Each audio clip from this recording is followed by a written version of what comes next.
या so hello friends, welcome back to Vidya Setu channel. I hope आप सभी अच्छे होंगे और आपकी ईएमएस और केवीएस की टीयर 2 की पढ़ाई प्रिपरेशन बहुत अच्छे से चल रही होगी और मेरी भी अच्छी चल रही है। बाकी बहुत से बच्चों का डाउट था। हम इधर उधर की बात ना करते हुए हम डायरेक्टली अपने टॉपिक पे आते हैं कि हमारा जो आज का वीडियो है वो किस टॉपिक पे है, किस टॉपिक पे बेस्ड है और मैंने ये वीडियो क्यों बनाया। ठीक है, और फ्रेंड्स देखो, सबको पता है कि हमारा ईएमएस का और केवीएस का टीयर 2 है, तो इतना टाइम नहीं है कि हम ऐसी वीडियो से मतलब ज्यादा वीडियो हम बना पाए।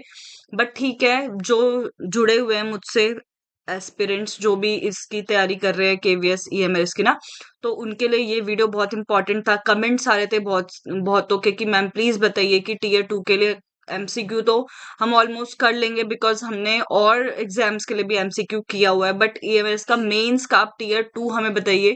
टीयर 2 का आप डिस्क्रिप्टिव हम कैसे करें वो हमें प्लीज बताइए। फ्रेंड्स, मैंने यहाँ पे ईएमएस तो मेंशन किया है, लेकिन मैं ना यहाँ पे केवीएस मेंशन करना भूल गई। तो ये वीडियो केवीएस के लिए भी उतना ही फायदेमंद है जितना आपका ईएमएस टीयर 2 के लिए। ठीक है, तो आप दोनों के लिए ही ये इक्वली, क्योंकि हमारा टीयर 2 सेम, हमारा डिस्क्रिप्टिव और सब्जेक्टिव ऑब्जेक्टिव दोनों आ रहा है, तो ये भी आपका केवीएस का टीयर 2 के लिए उतना ही इंपॉर्टेंट है। मतलब सेम है दोनों। आप भी समझते हो इस चीज को कि अगर मैंने लिखा नहीं है तो इसका मतलब ये नहीं कि वो इम्पोर्टेंट है नहीं। ठीक है, तो टीयर 2 के लिए एमसीक्यू पार्ट ऑलमोस्ट सभी को पता है कि कैसे करना है। ठीक है, और कहाँ से करना है। बुक्स आपका सब्जेक्ट आपसे अच्छा कोई नहीं जान सकता। जो सोशल साइंस का, जो इंग्लिश का है, जो मैथ्स का है, कंप्यूटर साइंस का है, साइंस का है, तो आपको पता है कि आपका सब्जेक्ट आपसे अच्छा कोई नहीं जान सकता। अगर मैं आपको बुक्स बताऊं आपके सब्जेक्ट की, तो ये शायद उतना आपके लिए रिलायबल या फायदेमंद नहीं होगा जितना आपको खुद पता होगा आपके सब्जेक्ट के बारे में। मैं हिंदी से हूँ। ठीक है, जो मेरा सब्जेक्ट है वो हिंदी है। मैं इस पे आप बच्चों को जो वीडियो देखेंगे, मैं सॉरी मैं उनको बुक बता सकती हूँ, लेकिन और सब्जेक्ट्स का अगर आप बोलोगे तो उसके लिए मैं अलग से वीडियो ले आऊंगी। ठीक है, लेकिन मुझे नहीं लगता कि आपसे अच्छा किसी और को पता होगा या मुझे पता होगा। ठीक है, तो अगर हम बात करें ईएमएस की, तो इसमें जो एमसीक्यू की वेटेज है वो आपका 40% है। मीन्स आपके 100 क्वेश्चन में से आपका 40 मार्क्स का आपका यहाँ पर आपको देखने को ईएमएस में क्वेश्चंस मिलेंगे, मतलब 40 एमसीक्यू मिलेंगे। और वहीं केवीएस में आपका 60 एमसीक्यू आपको देखने को मिलेंगे। ठीक है, तो ये हमने बात कर लिया कि कितने क्वेश्चंस क्या हमारे को देखने हैं। अब बात रही सब्जेक्ट ओरिएंटेड क्वेश्चन।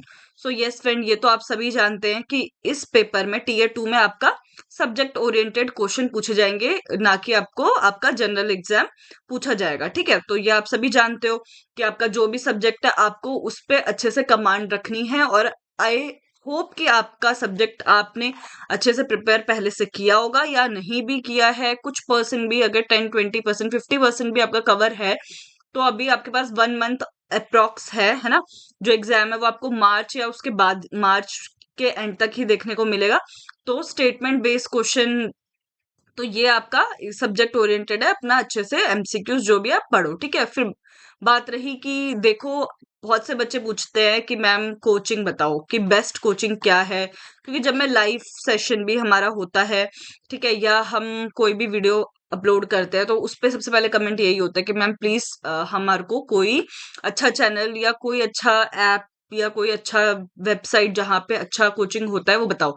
तो फ्रेंड्स, मैं ऑनलाइन कोचिंग तो बिल्कुल रिकमेंड आपको नहीं करूंगी कि आप ऑनलाइन कोचिंग लो। एक बार को मैं ये आपको बोल सकती हूँ कि आपको बिल्कुल ऐसा है कि आपको किसी की बात नहीं सुननी और आपको ऑफलाइन कोचिंग लेनी ही लेनी है, तो आप प्रेफर कर सकते हो offline coaching. But online coaching तो मैं 1% भी आपको रिकमेंड नहीं करूंगी, because you know and I also know कि आपको मेनली जो कोचिंग पार्ट है, आपको जो कोचिंग लेना है वो आपको डिस्क्रिप्टिव के लिए लेना है। बिकॉज ऑब्जेक्टिव तो आपका ऑलमोस्ट सबको पता ही है कि आपको जो आपका सिलेबस है वो आपको पढ़ना है, तो मेनली आपको डिस्क्रिप्टिव है। बिकॉज आप फर्स्ट टाइम यहाँ पर हमारे को टीचिंग एग्जाम में डिस्क्रिप्टिव एग्जाम देखने को मिल रहा है, तो आपको मेनली उस पार्ट में प्रॉब्लम होगी कि हम डिस्क्रिप्टिव पार्ट कहाँ से करें। तो अगर आपको डिस्क्रिप्टिव लेना भी है तो आप ऑफलाइन कोचिंग लो, ऑनलाइन बिल्कुल नहीं। बिकॉज आपके कुछ डाउट्स होंगे, आपको अपने आंसर पेपर चेक करवाने होंगे, वो ऑनलाइन में बिल्कुल भी नहीं करेंगे। ठीक है, जितना हो सके सस्ते से सस्ता बैच आपको बेचेंगे।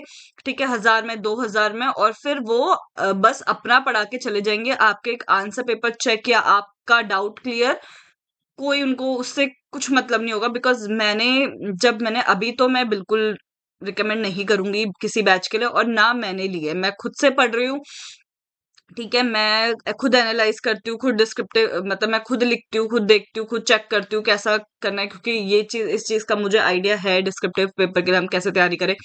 ठीक है, तो बात यही है कि भई मैं आपको यही सजेस्ट करूँगी, जितना हो सके सेल्फ स्टडी करो, ठीक है? और अगर आपको डिस्क्रिप्टिव के लिए बैच लेना भी है तो ऑफलाइन बैच लो, ऑनलाइन बैच में कोई फ़ायदा नहीं होगा, ठीक है? और मेनली अगर आप बैच, क्योंकि मैंने 2022 और समथिंग 23 में हमारा मैंने एक कोचिंग लिया था, ठीक है? मैंने एक बैच लिया था, तो उसमें क्या हुआ था कि भई चलो हमने बैच ले लिया, वेल एंड गुड, ठीक है? तो उसके लिए मैंने जो हमारा जनरल पेपर है, तो उसका तो ठीक है, वो तो जिस हिसाब से वो पढ़ाते हैं जनरल पेपर के लिए वो उन्होंने पढ़ाया, लेकिन मैंने उसके साथ-साथ प्लस में मैंने अपना मेन सब्जेक्ट जो मेरा हिंदी है, उसका भी मैंने कोचिंग लिया था, ठीक है? तो समथिंग वो मुझे 30,000 नियर बाय कुछ में मुझे वो कोचिंग का प्राइस पड़ा था, ठीक है? तो जो मैं मेरा सब्जेक्ट पेपर था सब्जेक्टिव वाला, आप ये लगाओ उन्होंने कोई उस टाइम पे कुछ एग्जाम नहीं था, फिर भी उन्होंने सिर्फ एक रजिस्टर फिल हुआ था, एक रजिस्टर भी मुश्किल से फिल हुआ था,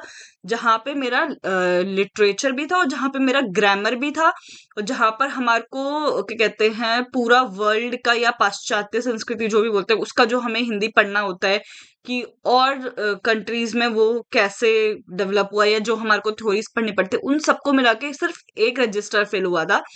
तो जब अभी मैं उसको पढ़ती हूँ तो मुझे वो लगता है, वो रजिस्टर जब मैं पढ़ती हूँ तो मुझे लगता है कि ये सिर्फ 20% कवर कराया गया है, ठीक है?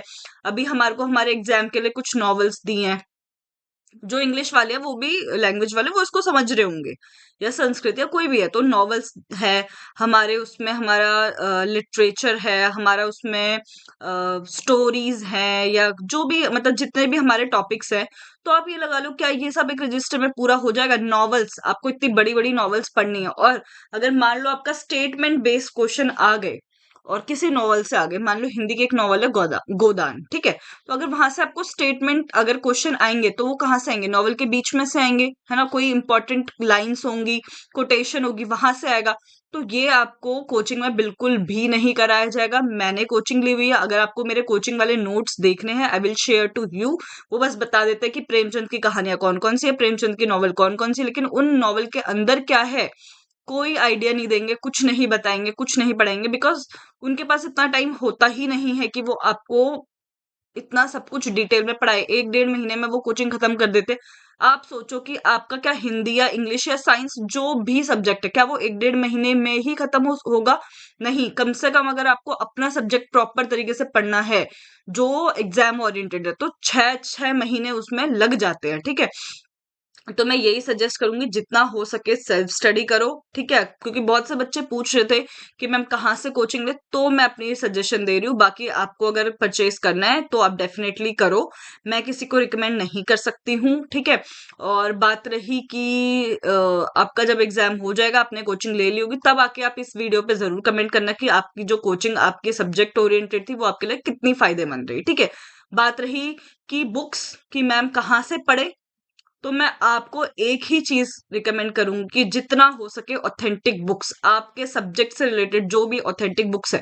जैसे मैं और सब्जेक्ट का तो नहीं बता सकती अभी, क्योंकि मैंने उतना सर्च किया नहीं। अगर आप बोलोगे कि मैम हमारे सब्जेक्ट के अकॉर्डिंग हमारे को बुक बताओ, तो कमेंट कर देना चैनल वो वीडियो के नीचे, ठीक है? कमेंट कर देना वीडियो पे, तो मैं आपको आपके सब्जेक्ट का बता दूंगी, ठीक है? या मैं वीडियो बना दूंगी एक प्रॉपर हर सब्जेक्ट वाइज आपके बुक्स की इंपॉर्टेंट बुक्स जो है, ठीक है? लेकिन मैं अगर हिंदी का बताऊं तो हिंदी के आप इधर उधर से पढ़ो या गूगल से पढ़ो, इधर से पढ़ो, तो सबसे बेस्ट है कि आप हिंदी लिटरेचर के लिए आप शुक्ल जी की बुक पढ़ो। हिंदी साहित्य का इतिहास रामचंद्र शुक्ल की है ना, तो रामचंद्र शुक्ल जी की कोई इससे बेस्ट बुक कोई हो ही नहीं सकती। ये बिल्कुल ऑथेंटिक बुक है, जिन्होंने लिटरेचर पे लिखा है ना, जिन्होंने साहित्य पे लिखा। तो आप उनकी पढ़ सकते हो, किसकी, सॉरी, डॉक्टर नगेंद्र की बुक आप पढ़ सकते हो हिंदी के लिए, है ना, लिटरेचर के लिए। डॉक्टर नगेंद्र की बुक पढ़ सकते हो, विश्वनाथ त्रिपाठी की बुक पढ़ सकते हो, ठीक है? तो ये मैं हिंदी की बुक आपको बता सकती हूँ, ठीक है? या आप दृष्टि की जो है, जो आपका नेट जेआरएफ के लिए भी काम आती है। अगर आपको ज्यादा ये है कि आपको ज्यादा पढ़ना है, आपको बिल्कुल सब कुछ आना चाहिए, तो आप दृष्टि की बुक पढ़ सकते हो, जिससे आपका ये भी प्रिपेयर हो जाएगा और आपका आगे अगर आप नेट जेआरएफ के लिए प्रिपरेशन करोगे तो वो भी आपका दोनों प्रिपेयर हो जाएगा। तो मैं हिंदी की बुक आपको बता सकती हूँ कि भाई ऑथेंटिक बुक्स, ठीक है, तो आप वो पढ़ो।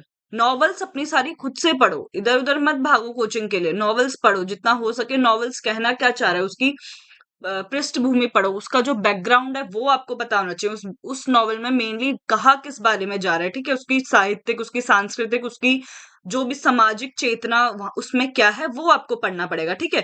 फिर आप ये याद रखो कि यहाँ पर आपका जो ऑब्जेक्टिव है, एमसीक्यू है, उसमें आपका नेगेटिव मार्किंग भी होगा, ठीक है, क्योंकि आपका ऑब्वियसली डिस्क्रिप्टिव में तो होगा नहीं, तो आपका यहाँ पे आपका जो एमसीक्यू वाला पार्ट है इसमें आपको नेगेटिव मार्किंग देखने को मिलेगा। यहाँ पर आपका जितना क्वेश्चन गलत होगा वो वहां पे आपका मार्क्स उसमें कट होगा, ठीक है। फिर आपका मॉक टेस्ट, मैं आपको फ्रेंड्स एक ही चीज सजेस्ट करूंगी, सेल्फ स्टडी करो, जितना से जितना ज्यादा हो सके सेल्फ स्टडी करो, और उसके बाद अपना मॉक टेस्ट दो। कुछ भी हो जाए मॉक टेस्ट जरूर देना। मॉक टेस्ट में कोई कंजूसी मत करना, ये मत सोचना कि अरे पढ़ लेते हैं पढ़ लेते हैं पढ़ लेते हैं, सिर्फ पढ़ लेते हैं, ठीक है, नहीं।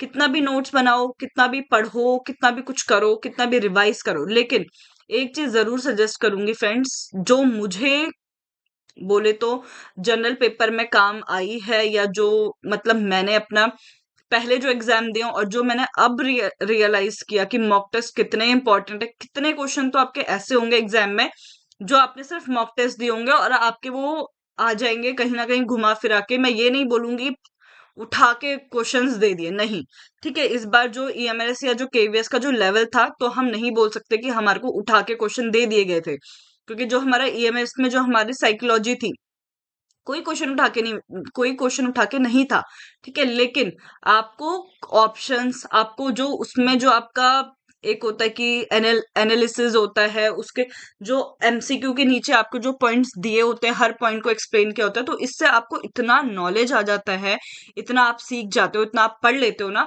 आप इतने नोट्स बना लेते हो, इतने पढ़ लेते हो कि आपको कहीं ना कहीं वो एग्जाम में बिल्कुल 100% काम आएगा। तो मैं आपको एक ही चीज सजेस्ट करूंगी, मैं आपको कोई चैनल सजेस्ट नहीं कर रही, कुछ सजेस्ट नहीं कर रही कि आप ऑनलाइन कोचिंग लो, ऑफलाइन कोचिंग लो, मेरी तरफ से बिल्कुल कोचिंग मत लो, सेल्फ स्टडी करो, बिकॉज मैं भी सेल्फ स्टडी करूँ। लेकिन टेक्स्ट बुक का फ्रेंड्स, क्योंकि आप ये बोलोगे कि भाई ये एक पेड वीडियो है या कुछ है, कुछ भी नहीं है, कुछ भी नहीं है। मेरे पास इसका कूपन कोड तक है कि आप कूपन कोड मेरे से लोगे तो मुझे 20% आपको वहां से 20% डिस्काउंट मिलेगा। स्टिल मैं आपको कोई नहीं बता रही कि ये कूपन कोड है, वो कूपन कोड है। आप कमेंट में बोलोगे कि मैम कूपन कोड शेयर कर दो, तो मैं कूपन कोड शेयर करूंगी, अदरवाइज ये कोई पेड प्रमोशन नहीं है, कुछ नहीं है। लेकिन फिर भी मैं फ्रेंड्स, आप सबको पता है या इस पूरे इंडिया को पता है कि आप कोई सा भी एग्जाम दे रहे हो, कुछ भी, तो उसके लिए जो सबसे फायदेमंद है वो आपका टेक्स्ट बुक है ना। टेक्स्ट बुक प्लेटफॉर्म है जहां से आपको इतने सारे टेस्ट मिलेंगे, इतने सारे टेस्ट मिलेंगे कि आप बस मॉक टेस्ट देते रहो, खुद को एनालाइज करो। एक बार आपके गलत मार्क्स से उसको दोबारा पढ़ो, उसको दोबारा उस मॉक टेस्ट को दो कुछ दिनों में। तो मैं ये आपको जरूर रिकमेंड करूंगी कि अगर आपका 50% आपकी पढ़ाई का मेहनत है, तो 50% आपका मॉक टेस्ट है। इतना इंपॉर्टेंट मॉक टेस्ट आपके लिए है कि भाई इसके बिना तो काम चलने ही नहीं वाला। It is very important, very very important, ये आप सब भी जानते हो, मुझे बोलने की जरूरत नहीं है, आप सब बहुत समझदार हो, ठीक है। उसके बाद अब मैं कुछ मॉक टेस्ट का बता दूं कि मॉक टेस्ट भाई किस लिए फायदेमंद है, ठीक है। तो आपका जो मॉक टेस्ट है भाई, एक तो आपका स्पीड, स्पीड बहुत इंक्रीज करता है मॉक टेस्ट, क्योंकि आप जितने टेस्ट देते हो, जितने टेस्ट देते हो, आपको लगता है ऊपर टाइमर चलता है, आपको लगता है कि आप एग्जाम में बैठे हो, है ना, आप एग्जाम हॉल में ही बैठे हो और आप एग्जाम दे रहे हो और बस कोई क्वेश्चन छूट ना जाए। ये मैंने खुद एनालाइज किया, जब मैं ऐसे एग्जाम मतलब क्वेश्चन सॉल्व करती थी, तो मैं एक एक क्वेश्चन पे, रीजनिंग के क्वेश्चन पे 3 से 4 मिनट में ऐसे लगा देती थी। लेकिन जब मैंने मॉक टेस्ट में दिया तो मुझे लगा, जब मैं टाइमर देखती तो मुझे लगता है यार मेरा तो क्वेश्चन छूट जाएगा, मेरे तो क्वेश्चन ही छूट जाएंगे बहुत सारे, अगर मैं स्पीड पे ध्यान नहीं दूंगी। तो सबसे मेन चीज है आपकी स्पीड यहाँ से इंक्रीज कहीं ना कहीं होती है, बहुत ज्यादा होती है, ठीक है। फिर होता है आप अंडरस्टैंडिंग ऑफ क्वेश्चन, कि क्वेश्चन किस तरीके से एग्जाम में आपसे पूछे जा सकते हैं, स्टेटमेंट वाइज डायरेक्ट क्वेश्चंस, या कुछ भी कंक्लूजन है, तो आपको उससे क्वेश्चंस की अंडरस्टैंडिंग होती है कि कैसे क्वेश्चंस एग्जाम में पूछे जा सकते हैं। फिर आप वहां पर अगर आप कुछ क्वेश्चन गलत कर रहे हो या अगर आपका क्वेश्चन गलत है, तो आप अपने गलती को, एक मिनट फ्रेंड्स, हम्म, तो वहां पर आप अपनी गलती को एनालाइज करते हो, ठीक है, आप अपनी गलती को वहां पे एनालाइज करते हो जब आप मॉक टेस्ट देते हो कि हाँ भाई यहाँ पे मेरी मिस्टेक हो रही है। टॉपिक वाइज टेस्ट दो, फुल टेस्ट नहीं दे सकते, टॉपिक वाइज दो। अगर आप टॉपिक वाइज देखो, मान लो कि आपका इंग्लिश का है, तो इंग्लिश में अगर आपका कोई भी टॉपिक है या हिंदी में कोई भी टॉपिक है, तो अगर आप उस टॉपिक पे, अगर आप सिर्फ उस टॉपिक पे टेस्ट देते हो, तो आपको पता चलेगा कि आप कहाँ पर लैग कर रहे हो, कहाँ पे आपका वीक है, कौन सा पॉइंट या कौन सा टॉपिक है, कौन सा ऐसी चीजें हैं जो जिसमें आप लैग कर रहे हो, कहाँ पर आप पीछे हो, कहाँ पर आप वीक पढ़ रहे हो। तो आप उसको नेक्स्ट टाइम उसको और अच्छे से पढ़ोगे और उसको फिर आप पढ़ोगे और उसके दोबारा टेस्ट दोगे, तो आपका कहीं ना कहीं मार्क्स इंप्रूव करेगा। तो यही तरीका होता है आपका पढ़ने का। तो मॉक टेस्ट आपका एक तो स्पीड इंक्रीज कर देता है, आपका क्वेश्चन की अंडरस्टैंडिंग आपको हो जाती है एग्जाम में किस टाइप के होंगे, और दूसरा आपका, बिकॉज ऑब्वियसली हम बहुत मिस्टेक करते हैं, नेगेटिव मार्किंग पे चले जाते हैं एग्जाम में, तो ये आपका ना इन सब चीजों से आप बचोगे, और आपको ये जो मॉक टेस्ट है वो कहीं ना कहीं बहुत हद तक इसको बताएगा। और फ्रेंड्स, अभी मैं आपको अपना मॉक टेक्स्ट बुक का बिल्कुल कोई कोड वोड नहीं बता रही हूँ कि आप बोलोगे अरे आप तो टेक्स्ट बुक का ये बेचने की कोशिश करो, नहीं, मैं आपको सिर्फ सजेस्ट कर रही हूँ और सिर्फ बता रही हूँ कि मेरे पास टेक्स्ट बुक का कूपन है, ठीक है, मुझे कूपन मिला हुआ है टेक्स्ट बुक की तरफ से कि कुछ 20% या 10%, 15%, 20% कुछ ऑफ है। तो इफ यू वांट और you want to purchase textbook, mock test जो भी है, तो मैं आपको ये नहीं बोल रही आप बैच खरीदो, टेक्स्ट बुक पे बैच भी पूरा है, लेकिन आप सिर्फ मॉक टेस्ट परचेस करो जो आपका कुछ ना कुछ 200, 300 समथिंग, वो आप कितने मंथ के लिए परचेस करो उस हिसाब से आपका डिपेंड करता है। तो अगर आपको चाहिए होगा तो आप मुझे कमेंट जरूर कर देना, है ना, कि मैम आप अपना टेक्स्ट बुक का लिंक या जो भी है कूपन कोड जो है वो शेयर कर दो, हमको परचेस करना है, ठीक है। फिर आपका इससे क्या क्या होता है, टेस्ट आप टेस्ट देते हो तो आपको बेटर एक्यूरेसी होती है आपकी, है ना, और कंटेंट क्लियर, कॉन्सेप्ट क्लियरिटी आपको होती है, आप पढ़ते हो गलतियों को, इम्प्रूव द टाइम मैनेजमेंट आपका होता है, ठीक है। फिर रिवाइज वीक एरियाज, तो जो आपके वीक एरियाज होते हैं, तो आप उसको यहाँ से, मतलब आप टेक्स्ट बुक टेस्ट देकर आप रिवाइज कर सकते हो बाद में, ठीक है। तो ये सब है। और रही अब आपकी टीयर 2 की बुक की बात, तो एमसीक्यू के लिए मैं हिंदी वाले बच्चों को तो यही सजेस्ट करूंगी कि भाई आप अपना लिटरेचर के लिए आप अपना शुक्ल जी की बुक, है ना, हिंदी साहित्य का इतिहास, तो ये तो फ्रेंड्स आपको पता ही होगा, मैं ज्यादा नहीं बताऊंगी, है ना। हिंदी साहित्य का इतिहास, आई थिंक ये इतनी कॉमन बुक है कि सबके पास होनी चाहिए।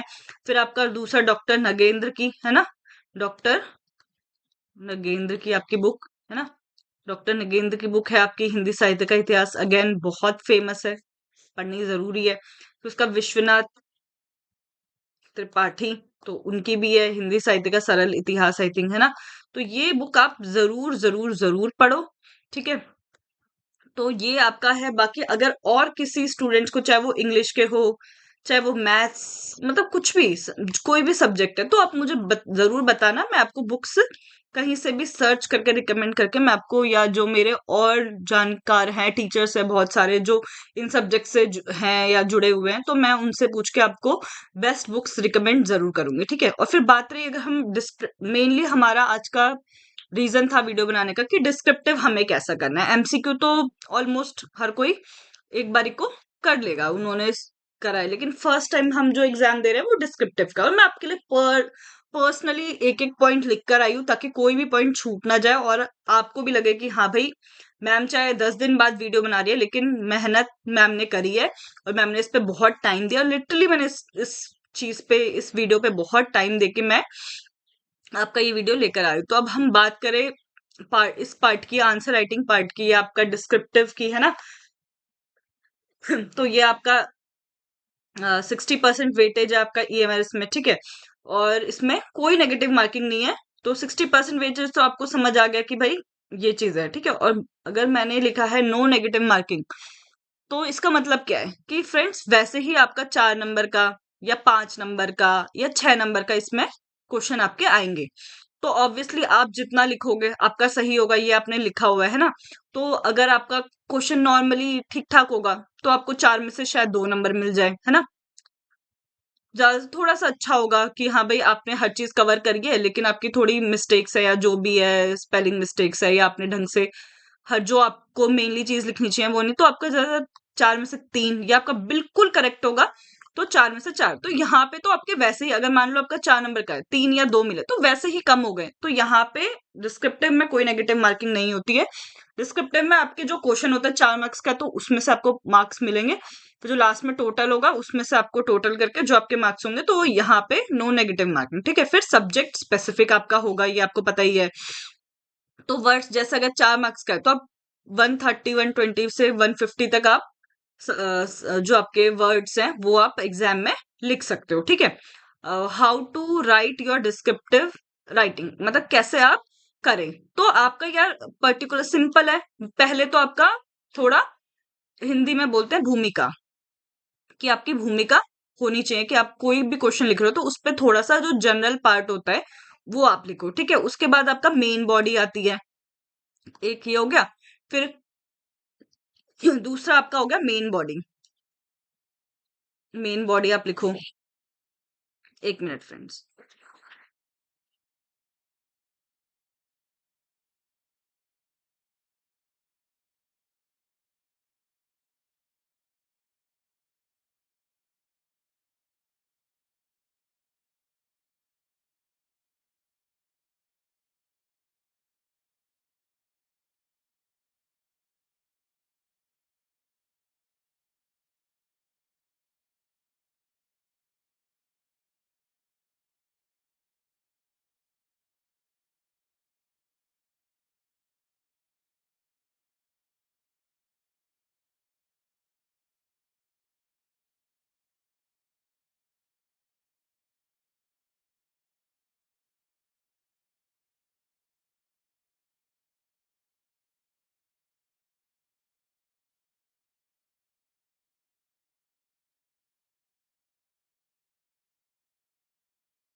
या सॉरी फ्रेंड्स, वो थोड़ा फैमिली मैटर था, तो I hope you will understand, है ना। तो बस स्टार्ट करते हैं आगे। कहाँ कहाँ पे थे हम? सो यस, तो मैं आपको बताई थी कि कैसे आप एक अच्छा आंसर जो है आप अपना लिखते हो। तो मेनली आपका यहाँ पे भूमिका हो गई, ठीक है, मेन बॉडी हो गई, और लास्ट में आप अपना कंक्लूजन, है ना, या आप हिंदी में उसको निष्कर्ष हम बोलते हैं, ठीक है। तो ये आपका मेनली होता है कि आपको कोई भी क्वेश्चन है तो उसका पहले आप थोड़ा बहुत एक्सप्लेन करो, फिर आप मेन बॉडी लिखो कि उसमें कौन कौन से आपके राइटर्स आ जाएंगे, या कौन कौन सी इंपॉर्टेंट लाइंस है, कोटेशंस है, वो चीजें होगी, और लास्ट में आप उसका छोटा सा दो तीन चार लाइन का आप निष्कर्ष यहाँ पे ऐड कर सकते हो, ठीक है। फिर उसका रहेगा हाउ टू राइट, क्या हो गया, what is the basic important points, ठीक है। तो यही मैंने आपको बता दिया कि बेसिक इंपॉर्टेंट पॉइंट्स कैसे है कि आप राइटर्स को कवर करो, आप कुछ कोटेशंस कवर करो, ठीक है। तो ये सब आपका इसमें हो गया। फिर discussion on subject wise question, ठीक है, सैम्पल पेपर। और हाँ, अब हम इसके बाद ये अगर हमारा हो गया, बेसिक पॉइंट्स हमने डिस्कस कर लिए, यहाँ पे मैं थोड़ा सा आपके लिए चार्ट लेकर आई हूँ। आई होप आप उस चीज से समझ पाओगे कि आपका क्वेश्चन लिखने का तरीका डिस्क्रिप्टिव क्या होता है, ठीक है। तो आपका फिर उसके बाद आपका सब्जेक्ट वाइज मैं कुछ क्वेश्चंस लेकर आई हूँ सैम्पल पेपर्स, कि सैम्पल पेपर से ही मैंने उठाए हैं कुछ क्वेश्चन या खुद से बनाए हैं। तो कैसे आप अपना जो सही आंसर है सही तरीके से वो आप आंसर लिख सकते हो। तो ये नहीं है कि सिर्फ आपको बता दिया कि हाँ भाई डिस्क्रिप्टिव ऐसे लिखना है, ये लिखना है, मेन पॉइंट्स ऐसे लिखना है, ये नहीं, मैं पूरे प्रॉपर क्वेश्चन लेकर आई हूँ। जो जो इम्पोर्टेंट, लाइक जो मुझे लगता था कि जिस सब्जेक्ट का मैं बना सकती हूँ तो वो मैंने बना दिया। अगर आपका भी कुछ सब्जेक्ट है जो कवर नहीं हो पाया है ना, तो आप एक बार मुझे उसके लिए भी कमेंट करके बता देना, तो मैं उसके लिए भी लेकर आ जाऊंगी, ठीक है। तो जैसे इसमें मैंने हिंदी कवर किया, ठीक है, इंग्लिश, एसएसटी, साइंस, कंप्यूटर, ठीक है। तो ये कुछ बेसिक इसके आइडियाज है जो आपको यहाँ पे क्वेश्चन से मिल जाएंगे। और अब हम एक चार्ट की बात करें तो भाई आपको एक आंसर राइटिंग में आपको क्या क्या आपके लिए इंपॉर्टेंट है जो आपको देखना ही पड़ेगा या इसको फॉलो ही करना पड़ेगा, ठीक है। तो मेनली आपका लैंग्वेज, ठीक है, जैसे आप हिंदी के हो, इंग्लिश के हो, संस्कृत के हो, या साइंस साइंस जो भी है, तो आपको वोकैबलरी वोकैबलरी का सबसे ज्यादा ध्यान रखना पड़ेगा कि जैसे आप हिंदी के हो तो कुछ की पॉइंट्स होते हैं जो आपको वैसे के वैसे ही लिखना पड़ेगा। कि अगर मान लो कि आप किसी शुक्ल जी की कोटेशन कवर कर रहे हो, ठीक है, कोई भी कोटेशन है, उनकी दो चार लाइनें हैं या दो चार वर्ड्स है जो आप बोल रहे हो, तो आपको लिखना पड़ेगा कि शुक्ल जी के अनुसार या शुक्ल जी के कथन अनुसार, कि मतलब जो उन्होंने कहा है। तो फिर उनकी लाइंस तो आप वो डबल इन्वर्टेड कॉमा में आप उनके कोटेशंस जो भी है या कथन है वो आप लिख सकते हो। तो कुछ जो आपके की पॉइंट्स होते हैं हिंदी में, और कुछ अच्छे वर्ड्स बोलते हैं ना कि भाई बहुत अच्छे वर्ड ये इंसान यूज कर रहा है बात करते टाइम, वाह यार क्या वर्ड्स यूज करता है, तो वो आपको कि आप हिंदी के हो लेकिन आपको हिंदी के ही वर्ड्स नहीं आते हैं ढंग से लिखना, आप बेसिक बिल्कुल बेसिक हिंदी लिख रहे हो, नहीं, आपको ये भी नहीं बोला जा रहा कि आप बहुत डिफिकल्ट लिख लो, बहुत कठिन होना चाहिए, बहुत डिफिकल्ट होना चाहिए, अरे आपको उसमें मास्टरी करनी है, क्योंकि पढ़ाना आपको आपको दिमाग में ये जरूर रखना है आंसर लिखते टाइम कि आप एक स्कूल के बच्चे को पढ़ा रहे हो, तो उस हिसाब से शब्द होने चाहिए, बिल्कुल ऐसे भारी भरकम शब्द बिल्कुल यूज मत करना कि हाँ भाई आप कर रहे हो कि भाई बिल्कुल कठिन से कठिन शब्द यूज कर ले तो एग्जामिनर बहुत खुश हो जाएगा, नहीं, आपको बच्चे को पढ़ाना है तो आप उस हिसाब से अपने वर्ड्स यूज करो, ठीक है। वोकेबलरी आपकी बहुत स्ट्रांग होनी चाहिए, कहाँ पर है, मात्राएं, जो भी चीजें है ना, कि छोटी की मात्रा, बहुत से बच्चे होते हैं हिंदी के बच्चे हैं, मैं आपको नाम नहीं बताऊंगी, लेकिन जब हम बीएड में थे तो मेरी एक फ्रेंड थी, मतलब बहुत अच्छी फ्रेंड है, मेरी मेरी बेस्ट फ्रेंड ही मान लो, तो मैं आपको नाम नहीं बताऊंगी उसका। तो जब हमारा पेपर हुआ था, हमारे ऐसी वाइवा टाइप का या कुछ हुआ था बीएड में, तो सब मैम ने, तो वो तो कॉलेज के अंदर ही चेक हुआ था, तो मैम ने चेक किया था, तो लाइक उसका मैम क्वेश्चन पेपर दिखा रही थी, तो उसने हर चीज पास्ट में था, उसने किया था, उसने ये था वो था। तो मैम बोल रही थी कि ये कोई भी टीचर का आंसर पेपर नहीं लग रहा है ना। तो आप समझो कि मैं क्या बोलना चाहती हूँ, जहां पे जो चीज है, मात्राएं हो गया, कुछ भी हो गया, ठीक है, तो वो आप बिल्कुल वोकेबलरी आपकी स्ट्रांग होनी चाहिए एटलीस्ट आपके सब्जेक्ट में, और इतना तो मैं आपसे एक्सपेक्ट करती हूँ कि इतना आपका होगा भी। फिर ऑथेंटिक वर्ड्स कि भाई कहाँ पर कौन से, सेम जो मैंने बोला की वर्ड्स आपको पता होने चाहिए, ठीक है। फिर राइटिंग स्किल्स आपकी, जैसे आपका स्पीड, ये इसी के अंदर आ जाएगा। ठीक है, स्पीड आपकी अच्छी होनी चाहिए, बिकॉज आप एक 4 नंबर का आंसर लिख रहे हो, और अगर आप बिल्कुल टाइम को ध्यान में रखते हुए नहीं लिखोगे तो आपके कहीं ना कहीं 2-3 क्वेश्चन तो ऐसे ही छूट जाएंगे। तो आपको अपना स्पीड लिमिट या आपका स्पीड अच्छा होना चाहिए, और स्पीड के साथ साथ आपकी हैंड राइटिंग अच्छी होनी चाहिए। ये नहीं कि आप स्पीड में तो कर रहे हो लेकिन आपकी हैंड राइटिंग ऐसी है कि जो बिल्कुल समझ नहीं आ रही। तो एक अच्छे टीचर की सबसे बड़ी क्वालिटी ये होनी चाहिए कि भाई उसकी जो राइटिंग है, चाहे वो इंग्लिश में लिख रहा है, ठीक है, चाहे मीन्स हम कुछ भी एक लिख लेते हैं ना, तो चाहे उसकी इंग्लिश की हैंड राइटिंग है, कुछ भी है, ठीक है, तो या हिंदी की हैंड राइटिंग है, तो मैं अपने लिए श्योर हूँ कि मेरी इंग्लिश और हिंदी, वैसे तो मुझे हिंदी में लिखना है क्योंकि मैं हिंदी मेरा सब्जेक्ट है, लेकिन मैं अपने लिए इतना श्योर हूँ कि मेरी हिंदी और इंग्लिश की जो हैंड राइटिंग है वो इतनी अच्छी है कि शायद जहां पर एग्जामिनर ने मुझे 2 नंबर देने होंगे तो वो मुझे 3 नंबर दे देगा, कि मेरी जो हैंड राइटिंग है। और ये मैं खुद मानती हूँ, मेरी हैंड राइटिंग बहुत पहले जब मैं बहुत छोटी थी उतनी अच्छी नहीं थी, बट मैंने कहीं न कहीं सोच के, जब मैंने सोचा कि मैं टीचिंग लाइन में जाऊँगी या कुछ, तो मैंने अपनी हैंडराइटिंग बहुत ज़्यादा उस पे काम किया और बहुत ज़्यादा इम्प्रूव किया। बिकॉज़ अगर एक टीचर की ही हैंडराइटिंग समझ नहीं आएगी, मैं देखती हूँ बहुत टीचर्स की हैंडराइटिंग बहुत बुरी होती है, कुछ समझ नहीं आता है। तो मुझे नहीं लगता कि भई वो एक पड़ाव है कि भई आपकी राइटिंग अच्छी होनी चाहिए विथ स्पीड, ठीक है? तो स्पीड का ध्यान दो, हैंडराइटिंग अपनी थोड़ी इम्प्रूव करो लिख-लिख के, ठीक है? फिर नंबर ऑफ वर्ड्स, वो आपको ध्यान देना चाहिए कि आपका या 4 नंबर का है तो 120 से 150 वर्ड, 5 का है तो आपका 180 तक होने चाहिए, 170 तक होना चाहिए, तो आप अपना थोड़ा ध्यान दो इस इन चीजों पे। राइटिंग बहुत main main part I think है आपका, विथ स्पीड, ठीक है, क्योंकि अगर आपकी राइटिंग अच्छी है ना तो आई थिंक एग्जामिनर ऐसे ही खुश हो जाएगा कि भाई वाह, ये तो टीचर बनना चाहिए, इतनी अच्छी इसकी हैंडराइटिंग है, ठीक है। तो उस हिसाब से आपकी हैंडराइटिंग होनी चाहिए। और मेन चीज कि आप जो लिख रहे हो वो भाई ऑथेंटिक, मतलब ऑथेंटिसिटी होनी चाहिए मेनली, कि ये नहीं कि भाई क्वेश्चन कुछ और पूछा जा रहा है, आप आंसर कुछ और लिख रहे हो, ठीक है, आपसे पूछा गया कि भाई कुछ भी मान लो कि वो कहाँ रहता है और आप लिख रहे हो वो क्यों रहता है। एक एग्जाम्पल है, चाहे बेकार से एग्जाम्पल हो, आपसे एक एग्जाम्पल मैं आपको दे रही हूँ कि भाई नहीं, जो आपसे क्वेश्चन पूछा गया है आप वही लिखो, आप इधर उधर मत भटको, ठीक है।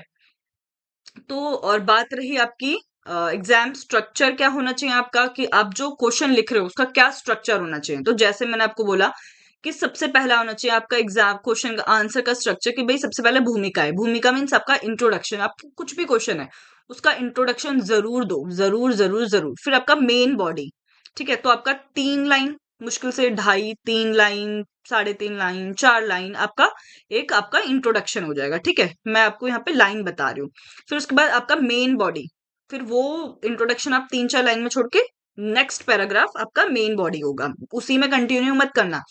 एग्जामिनर को पता होना चाहिए कि जो टीचर जो बनने वाला है वो बहुत माइंड दिमागदार है, बहुत अच्छा माइंड से प्ले करता है, बहुत अच्छा सोचता है। फिर उसका आपका मेन बॉडी 1 लाइन छोड़ के, फिर मेन बॉडी में आपका क्या आ जाता है, जैसे आपके एग्जाम्पल्स आ गए, फैक्ट्स आ गए, ठीक है, कोटेशंस आ गई, रिलेटिव पॉइंट्स आ गए, तो ये सब आपका मेन बॉडी है, कि भाई कुछ भी आप कोई भी क्वेश्चन है उसके आप एग्जाम्पल दे रहे हो, उसके आप फैक्ट्स दे रहे हो, उसके आप कोटेशंस लिख रहे हो, फिर आप रिलेटिव पॉइंट्स लिख रहे हो उसमें, तो ये आपका मेन बॉडी का कुछ पॉइंट्स हो गए जो मैं आपको बता रही हूँ। फिर आपका लास्ट में आपका आ गया निष्कर्ष, मीन्स कंक्लूजन, कि भाई उसको आप सम अप पूरा क्वेश्चन को कैसे कर रहे हो, तो वो आपका निष्कर्ष होना चाहिए, जो हम आगे क्वेश्चंस में बात करेंगे, ठीक है। फिर उसके बाद आपका भाई यहाँ पर आपका आई थिंक आपका एमसीक्यू से भी ज्यादा टाइम मैनेजमेंट आपका यहाँ पर होना चाहिए। एमसीक्यू में आपके जो क्वेश्चन है वो 40 है, ठीक है, फटाफट भाई, मैं तो कह रही हूँ 40, आपका 3 घंटे का आई थिंक एग्जाम है, 3 आवर का है ना, भाई 40 क्वेश्चन है, 40 मिनट में भाई निपटा दो, निपटा दो बस, क्योंकि उसके बाद जो आपका 60 मार्क्स का ये है ना, तो कम से कम आपके एक क्वेश्चन में जाए ना जाए 10 मिनट, अगर आपको बिल्कुल आता होगा तो आप फटाफट कर दोगे, लेकिन कहीं ना कहीं थोड़ा बहुत सोचना पड़ता है, एक एक क्वेश्चन में 10 मिनट आराम से चले जाते हैं, ठीक है। तो अपना टाइम डिवाइड कर लेना क्वेश्चंस के अकॉर्डिंग, एमसीक्यू का अपना बिल्कुल अलग लेकर चलना, कि भाई एमसीक्यू 40 आएंगे, 40 मिनट में कुछ भी हो जाए मुझे कंप्लीट करना है तो करना है, एमसीक्यू में ही मत फंसे रह जाना। और मैं यही बोलूंगी कि सबसे पहले भाई एमसीक्यू कर लेना, क्योंकि एक बार एमसीक्यू खत्म फिर आपका सिर्फ रिटर्न पार्ट रहेगा, और रिटर्न पार्ट ऐसा होता है ना, कभी कभी आप फंस जाते हो, तो वो इतना वो हो जाता है कि आप एमसीक्यू तक शायद उसके बाद जा ही ना पाओ और आपका वहीं पर टाइम खत्म हो जाए। तो मैं यही बोलूंगी, पहले अपना 35-40 मिनट्स निकाल के अपना स्टार्टिंग में एमसीक्यू कंप्लीट करो। आता होगा करो, नहीं आता नहीं आता, ठीक है। डिस्क्रिप्टिव में आप फिर भी सोच के लिख सकते हो, लेकिन एमसीक्यू में तो ऐसा कुछ है नहीं। 4 पॉइंट आपको दिए हैं, आपको उनमें से एक टिक करना है, एक सिलेक्ट करना है, ठीक है। तो भाई अपना फटाफट 40 मिनट में अपना एमसीक्यू करो ऑब्जेक्टिव। फिर बाकी जो आपका कुछ 2 आवर्स और 20 मिनट्स बचे, उसमें आप अपना डिस्क्रिप्टिव, जो अभी से आपको पता है कि आपके पास इतना टाइम बचेगा, अपना क्वेश्चंस 4-4 5-5 मार्क्स में अपना वैसे ही आप टाइम अपना डिवाइड कर लो, ठीक है। तो घर से डिवाइड करके जाओगे, सोच के जाओगे, सब कुछ मैनेजमेंट करके जाओगे, तो आपका वहां पे जाके आपको कोई प्रॉब्लम नहीं होगा। फिर भी एक दो क्वेश्चन छूट जाएगा, लेकिन कोशिश करना कि बिल्कुल सही से सब कुछ हो जाए। यहीं से प्रैक्टिस करके जाओगे सब कुछ, तो कुछ गलत नहीं होगा, सब अच्छा अच्छा होगा, ठीक है। तो time management is very important. दूसरा, use terminologies as such as you can, और जितना हो सके भाई टर्मिनोलॉजीज यूज करो, ठीक है। मतलब कि मेन आपका, आपको क्या लिखना है, क्या टर्मिनोलॉजीज है, उनको जितना हो सके भाई यूज करो। यूज एनसीईआरटी, भाई एनसीईआरटी अपना बेस स्ट्रॉन्ग करने के लिए, आपको कोई भी आपका सब्जेक्ट है, एनसीईआरटी पढ़ो ही पढ़ो। हिंदी वाले बच्चे एनसीईआरटी में क्या क्या आपकी कहानी है, ठीक है, क्या आपके कुछ भी रेखा चित्र आपका बहुत होता है, आपके व्यंग्यात्मक वो सब भी होते हैं। तो जितना भी एनसीईआरटी है अपना, टीजीटी पीजीटी वाले जो है अपना, क्लास वाइज जो भी आपका लगता है अपना एनसीईआरटी देख लो, ठीक है। और read from authentic books, again मैं वही बोलूंगी कि भाई डिस्क्रिप्टिव है, ऑथेंटिक बुक से पढ़ो अकॉर्डिंग टू योर सब्जेक्ट, ठीक है। जैसे आपका बीए एमए में जो आपने बुक्स आपकी थी, तो वहां से आप जरूर अपने ऑथेंटिक बुक से जरूर पढ़ना। और आई होप आपके पास आपकी बीए एमए वाली बुक्स होंगी, क्योंकि मेरे पास तो सारी बुक है, और मुझे पता था कि आगे मेरा यही काम आने वाला है, तो मैंने सारी की सारी बुक्स, फोटो स्टेट हो चाहे बुक्स हो, वो मैंने अपनी रखी हुई है, तो मैं उन्हीं से पढ़ती हूँ।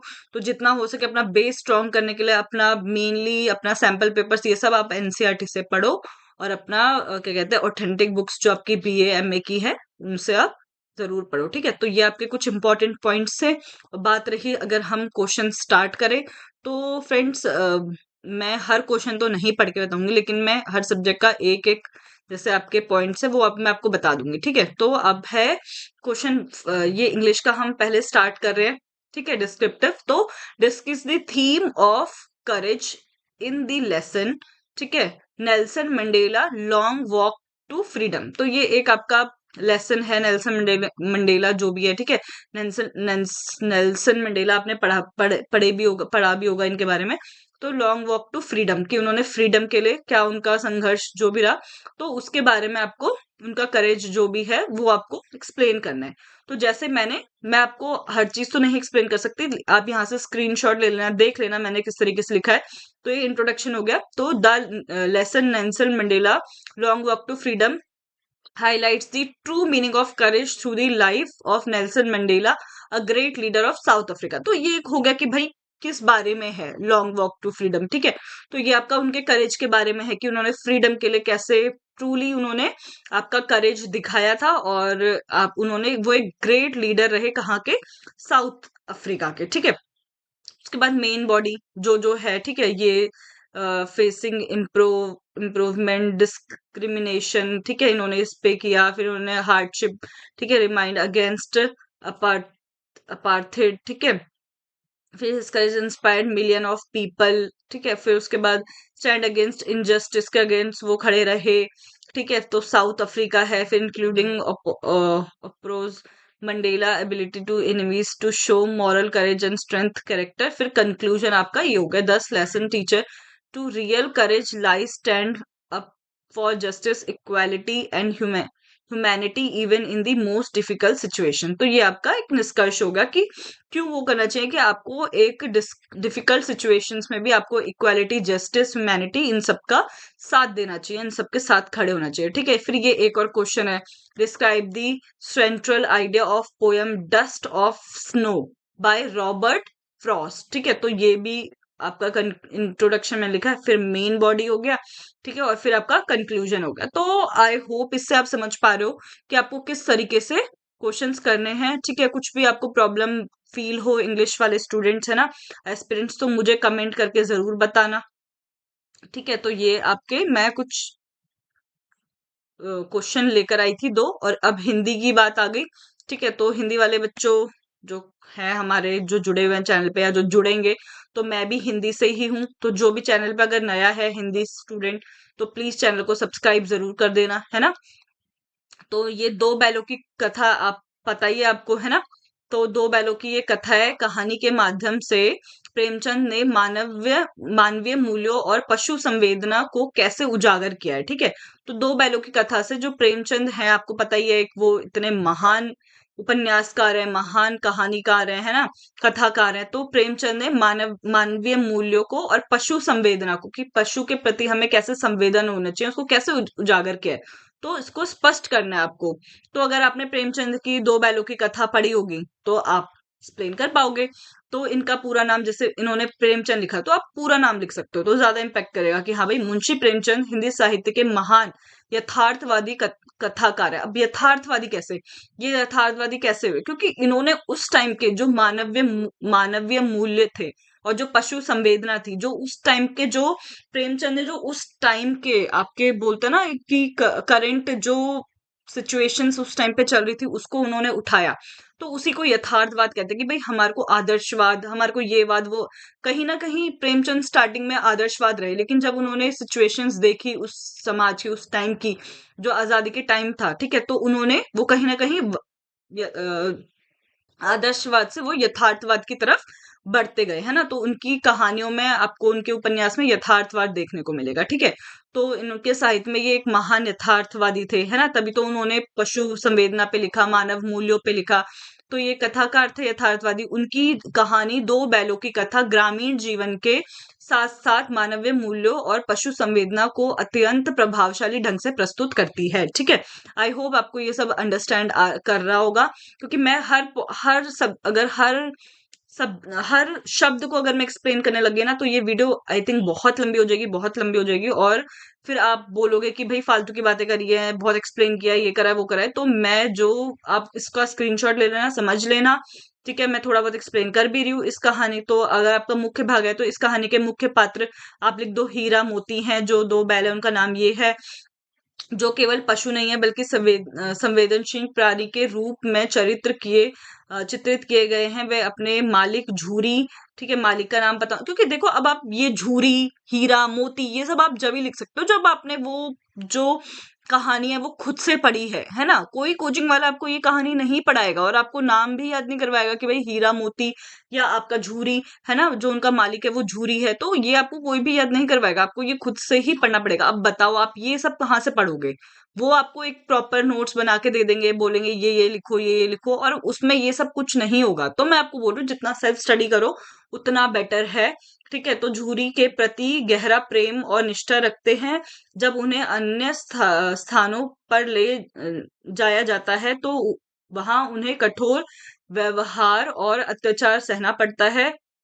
इसके बावजूद वे आत्मसम्मान से समझौता नहीं करते और संघर्ष करते रहते हैं। दोनों बैलों की आपसी मित्रता, सहयोग और त्याग मानवीय संबंधों का प्रतीक बन जाती है। मतलब वही कि इन दोनों ने जब ये वहां से अपने मालिक के पास से जब चले गए, आई थिंक इनको बेच दिया था, जो भी हुआ था, तो इन्होंने और जगह पे जाके जो भी कुछ कठोरता, इनको मारा गया, इनके साथ अत्याचार हुआ, तो इन्होंने वो एक उसको समझा, उसको सहा, लेकिन उन्होंने अपना आत्मसम्मान नहीं छोड़ा, उसके साथ उन्होंने कोई समझौता नहीं किया। और आत्मसम्मान सबसे ज्यादा किस में होता है, मनुष्य में पाया जाता है ना।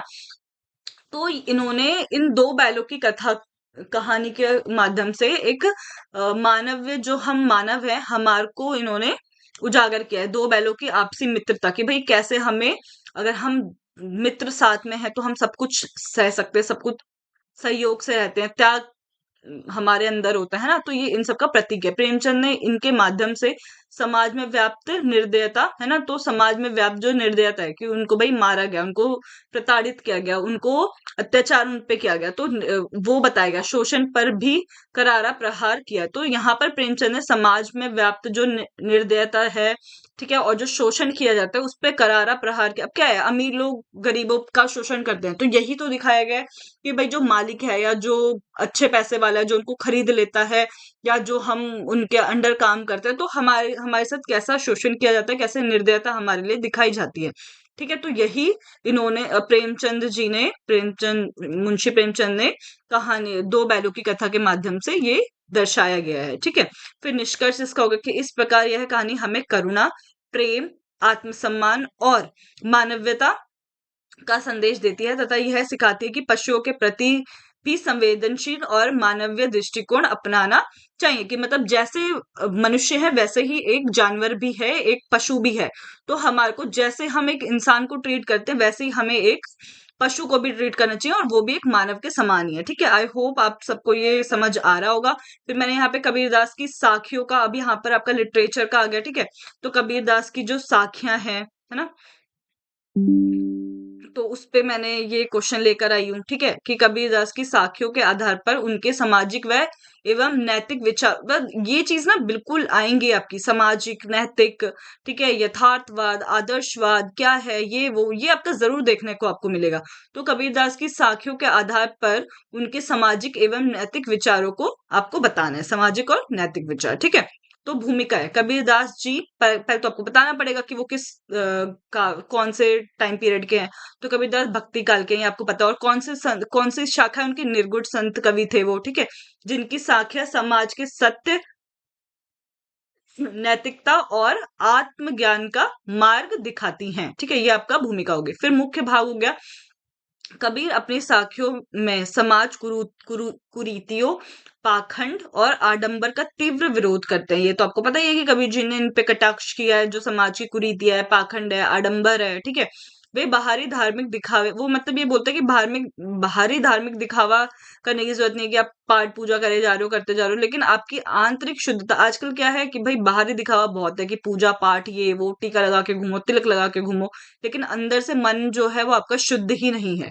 ठीक है, तो अब आपको वो बताना है कि भाई उन्होंने किस चीज पे बल दिया। तो उन्होंने बाहरी धार्मिक दिखावे पे की निंदा करी है। देखो हमें इस टाइम पे अगर हम बोला जाए, कभी भी हमें उसकी निंदा नहीं करनी, जो हम धर्म अपना रहे हैं, जो हम पूजा पाठ कर रहे हैं, उसकी कोई निंदा ऑब्वियसली नहीं होनी चाहिए, लेकिन हमारा जो आंतरिक मन है जो है वो शुद्ध होना चाहिए, ये भी बहुत ज्यादा इंपॉर्टेंट है। ठीक है, तो उस टाइम पे कबीर जी ने जो बाहरी दिखावा है, धार्मिक दिखावे, उसको, उसकी निंदा करी और आंतरिक शुद्धता पे उन्होंने बल दिया। और ये आपको कबीर जी के अकॉर्डिंग ही लिखना है। आप कुछ भी मानते हो उससे कुछ फर्क नहीं पड़ता। कबीर जी कैसे थे, उन्होंने क्या अपनाया, उन्होंने किस चीज का साथ दिया, उन्होंने किस चीज का विरोध किया, आपको वही लिखना है। ठीक है, उनके अनुसार ईश्वर की प्राप्ति जाति, धर्म या कर्म कांड से नहीं, बल्कि सच्चे हृदय, मतलब उन्होंने, वो क्या मानते थे कि अगर हमें ईश्वर को प्राप्त करना है तो उसमें हमें जाति, धर्म, कर्म कांड ये सब नहीं देखना चाहिए, उसमें हमें सच्चा हृदय देखना चाहिए, सदाचार देखना चाहिए। इसी से ही हम ईश्वर की प्राप्ति करते हैं। कबीर गुरु को अत्यंत महत्वपूर्ण मानते हैं। तो कबीर ने किसको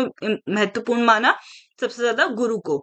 और कहते हैं कि सच्चा गुरु अज्ञान के अंधेरे को दूर करता है। और वो कहते हैं कि जो सच्चा गुरु होता है, जो रियल मायने में, जो सच में जो गुरु होता है, वो आपके अज्ञान को, जो आपको ज्ञान नहीं है या जो आपको बुरा ज्ञान है, उसको, वो उस अंधकार को वो क्या करते हैं, दूर करते हैं।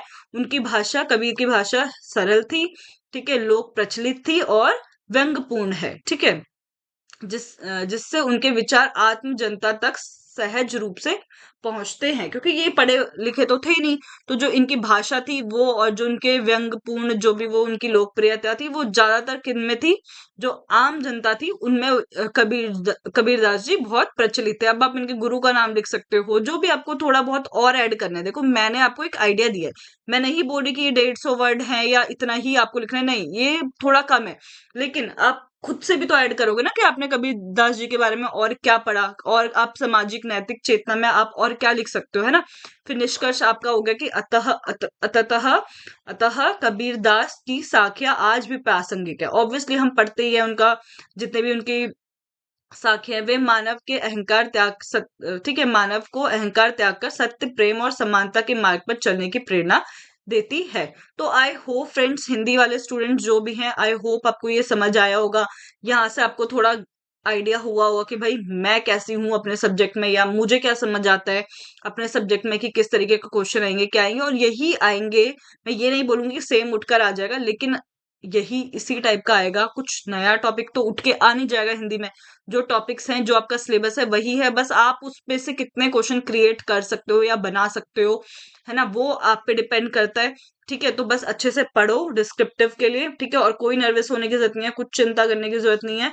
ठीक है, मैं यही बोलूंगी अपना डिस्क्रिप्टिव का जो भी है, बहुत बच्चे ऐसे कि बताओ मैम कैसे, क्या बुक की है वो, मैं यही बोलूंगी बिल्कुल चिंता मत करो, ये क्वेश्चन देखो, इसको बेस बनाओ, ठीक है, और अपने और क्वेश्चंस भी ऐसे ही प्रिपेयर करते जाओ। फिर सोशल साइंस का है, explain the importance of the Indian constitution in shaping a democratic society, ठीक है, तो इंडियन कॉन्स्टिट्यूशन को आपको एक्सप्लेन करना है, इंपॉर्टेंस बतानी है उसकी कि उसने कैसे डेमोक्रेटिक सोसाइटी को शेप उन्होंने दिया, या वो तो उन्होंने कैसे शेपिंग करी डेमोक्रेटिक सोसाइटी की, ठीक है, तो ये है कि the Indian constitution in the supreme law of India of form foundation of country democratic system in came into force in 26 जनवरी 1915 से हुआ था, ठीक है। फिर मेन बॉडी आपका हो गया constitution lays down structure of government and defines the power of functions it of its organs, legislature,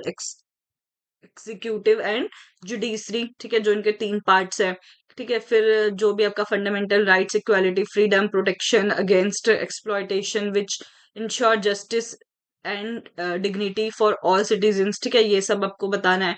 फिर टाइम, फंडामेंटल ड्यूटीज, ठीक है, इनक्रेज सिटीजन्स टू एक्ट रिस्पॉन्सिबली। फिर the constitution almost promotes unity in diversity, ठीक है, by providing equal status to all religion, language and cultures.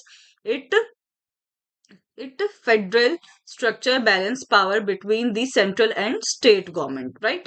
तो फिर conclusion आपका हो गया 10, the Indian constitution plays a vital role in maintaining democracy, protecting citizens rights and ensuring social, political, ठीक है, and economic justice in the country. तो I hope friends ऐसे ही आपका सोशल का आपका क्वेश्चन आएंगे। सेकंड क्वेश्चन है आपका describe the role of natural resources in the economic development of a country, तो ठीक है, तो फिर ये आपका है इसका आपका मेन बॉडी कंक्लूजन। तो आप इसका स्क्रीनशॉट ले सकते हो, उसको पढ़ सकते हो। मैं हर क्वेश्चन एक्सप्लेन करूंगी, आई थिंक 1 घंटे का ऑलमोस्ट वीडियो वैसे भी हो गया है, तो मुझे नहीं लगता कि मुझे इतना लंबा वीडियो, तो मैं आपको जैसे एक एक क्वेश्चन हर उसका एक्सप्लेन कर रही हूँ, आप इसका स्क्रीनशॉट ले लो, ठीक है, आप पढ़ लेना, और ऐसे ही आपके और क्वेश्चन भी होंगे। बात रही साइंस की, तो साइंस का भी मैं लेकर आई हूँ कि भाई explain the process of photosynthesis and describe the importance for living organisms, ठीक है, तो ये आपका फर्स्ट क्वेश्चन है। फिर इंट्रोडक्शन आपका, ठीक है, photosynthesis is a whittle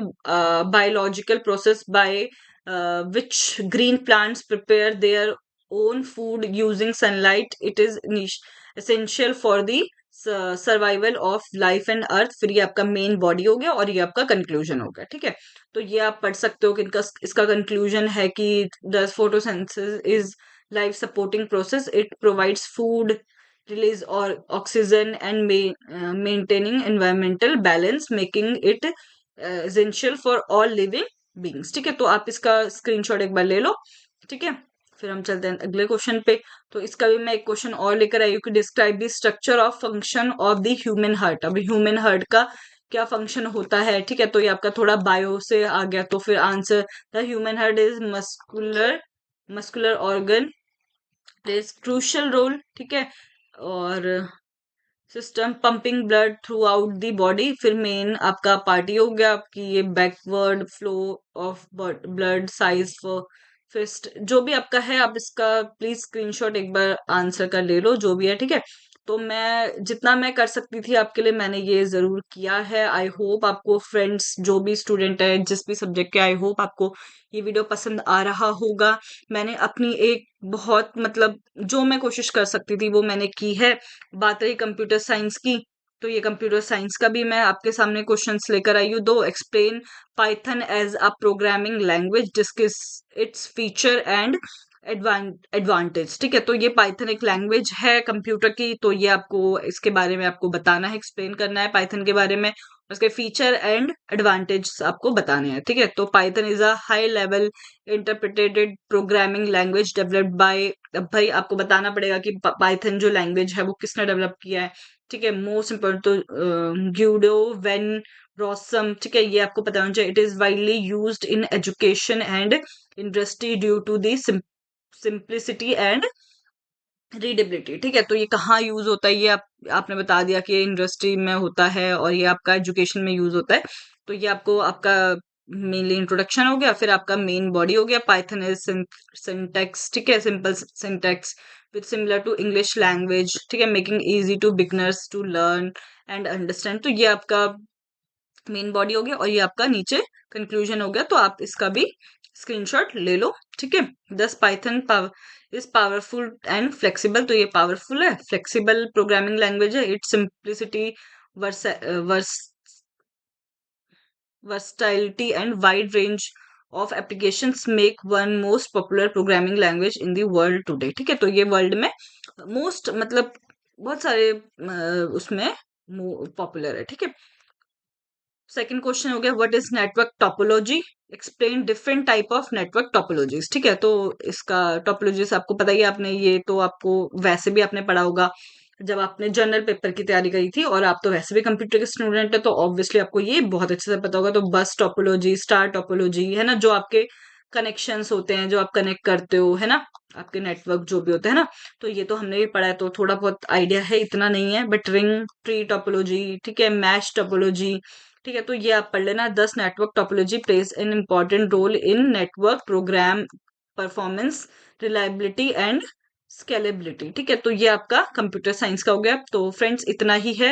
I hope आपको जो सब्जेक्ट्स मैंने एक्सप्लेन करे हैं यहाँ पे, और जो नहीं भी करे, आई होप आपको थोड़ा बहुत नहीं, आपको बेसिक आइडिया हो गया होगा कि किस टाइप के क्वेश्चन आएंगे, कैसे आपको अटेम्प्ट करने हैं क्वेश्चन, क्या उसका स्ट्रक्चर होना चाहिए, क्या इंपॉर्टेंट पार्ट है। मैंने सिर्फ आपको क्वेश्चन नहीं एक्सप्लेन किया है, नहीं बताया कि इस टाइप का लिखो। मैंने आपको हर पॉइंट की कितने मार्क्स का है, क्या नेगेटिव मार्किंग है, क्या आपको ध्यान रखना है, हैंड राइटिंग, ये सब जो भी है, आपको स्पीड, ठीक है, आप कैसे टेस्ट दे सकते हो, कैसे आप अपना स्पीड जो भी है चेक कर सकते हो। तो फ्रेंड्स आई होप आपको ये वीडियो पसंद आया होगा। आई नो थोड़ा लॉन्ग हो गया है, बट इसमें कुछ भी इधर उधर का नहीं है, सब इंपॉर्टेंट पॉइंट्स हैं। अगर मैं बोलूंगी कोचिंग आपको कोई हेल्प नहीं करेगा, जितना हो सके आप सेल्फ स्टडी करें, ठीक है। और फ्रेंड्स बस यही वीडियो मैं आपको बताना चाहती थी, क्योंकि बहुत से बच्चों के ऑब्वियसली आप जाके चेक करना, बहुत से कमेंट्स है कि मैम प्लीज बताओ टीयर 2 की तैयारी कैसे करे, मैम डिस्क्रिप्टिव का बताओ, मैम बुक्स बताओ। आप बोलोगे मैं और सब्जेक्ट की भी बुक्स बता दूंगी, आप बोलोगे मैं और सब्जेक्ट के भी क्वेश्चन लेकर आ जाऊंगी। बस मुझे एक बार कमेंट कर देना, क्योंकि अगर आप कमेंट करोगे तभी समझ आता है कि क्या आपको नीड है, क्या रिक्वायरमेंट है, ठीक है। तो ये आपके बेसिक सब्जेक्ट्स हैं, और भी कोई सब्जेक्ट है तो प्लीज आप कमेंट करके बताना कि मैम इस सब्जेक्ट का भी लेकर आओ प्लीज क्वेश्चंस, तो मैं डेफिनेटली लेकर आऊंगी, ठीक है। जिसको कुछ भी डाउट हो तो वह कमेंट में जरूर बता देना, ठीक है फ्रेंड्स। और प्लीज एक रिक्वेस्ट है कि बस हम तो मेहनत कर रहे हैं, आप प्लीज सपोर्ट जरूर करो। अगर आपको सच में वीडियो पसंद आया हो तो लाइक जरूर करना, ठीक है। और ऐसे ही इंफॉर्मेटिव वीडियोस के लिए चैनल को सब्सक्राइब जरूर कर दो, ठीक है। दो ही है, प्लीज ये जरूर करना, सपोर्ट जरूर करना, ग्रोइंग चैनल है, ठीक है। तो आई होप कि ये वीडियो आपके लिए हेल्पफुल रहा होगा, ठीक है। और